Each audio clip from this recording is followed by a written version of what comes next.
ओम शांति। 11 जुलाई 2026 के ईश्वरीय महावाक्य की मुरली के सार में आज शिव पिता कहते हैं, मीठे बच्चे, तुम्हें अपना चिंतन करना है, दूसरे का नहीं। मीठे बच्चे, अपना चिंतन करना है, दूसरे का नहीं, क्योंकि ड्रामा अनुसार जो करेगा वह पाएगा। प्रश्न, त्रिकालदर्शी बनने से आत्मा को कौन सी स्मृति आई है? उत्तर में बाबा कहते हैं, आत्मा को स्मृति आई है, हम असुल मूल वतन के निवासी इस ड्रामा में पाठ बजाने आए हैं। आत्मा को स्मृति आई है कि हम असूल मूल वतन के परम धाम के निवासी इस ड्रामा में पार्ट बजाने आए हैं। हमने मुख्य एक्टर बन 84 जन्म का पार्ट बजाया। हमने मुख्य एक्टर बनकर 84 जन्म का पार्ट बजाया है। अभी बाप के सम्मुख है, फिर साथ में घर जाएंगे, पावन बनकर घर जाना है, फिर सुखधाम में आना है। यह सारा खेल बाबा कहते हैं, पर पावन बनकर वापिस घर जाना है, फिर स्वर्ग दुनिया में पाठ बजाने आना है। पावन बनकर घर जाना है, फिर सुखधाम में आना है पाठ बजाने। यह सारा खेल भारत पर ही बना हुआ है। यह सारी स्मृति त्रिकालदर्शी बनने से ही आ गई है।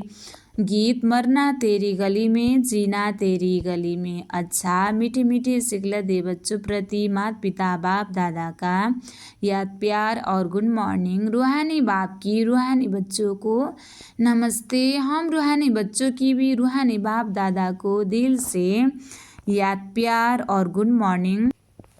नमस्ते बाप दादा, नमस्ते नमस्ते नमस्ते। धारणा के लिए मुख्य सार 1 नंबर, इस बेहद के खेल को साक्षी हो देखना है, कोई से भी डरना नहीं है।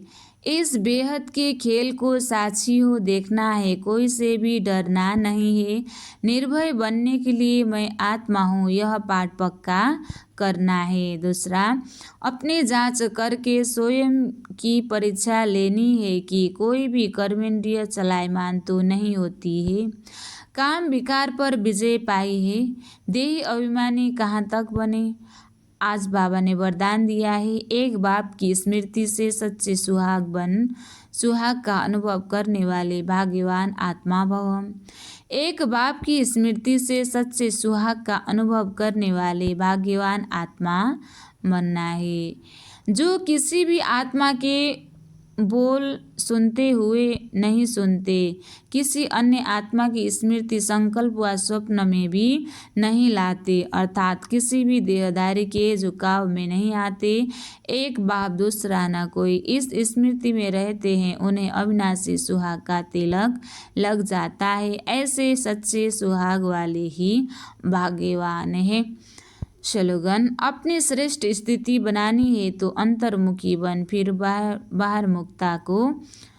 अपनी श्रेष्ठ स्थिति बनानी है तो अंतर्मुखी बन, फिर बाह्य मुक्ता में आना है। अव्यक्त इशारे ज्वाला स्वरूप स्थिति में रह शक्तिशाली याद का अनुभव करो। जैसे अग्नि में कोई भी चीज डालो तो नाम रूप गुण सब बदल जाता है, ऐसे जब बाप को याद के लगन की अग्नि में पड़ते हो तो परिवर्तन हो जाते हो। मनुष्य से ब्राह्मण बन जाते, फिर ब्राह्मण से फरिश्ता सो देवता बन जाते।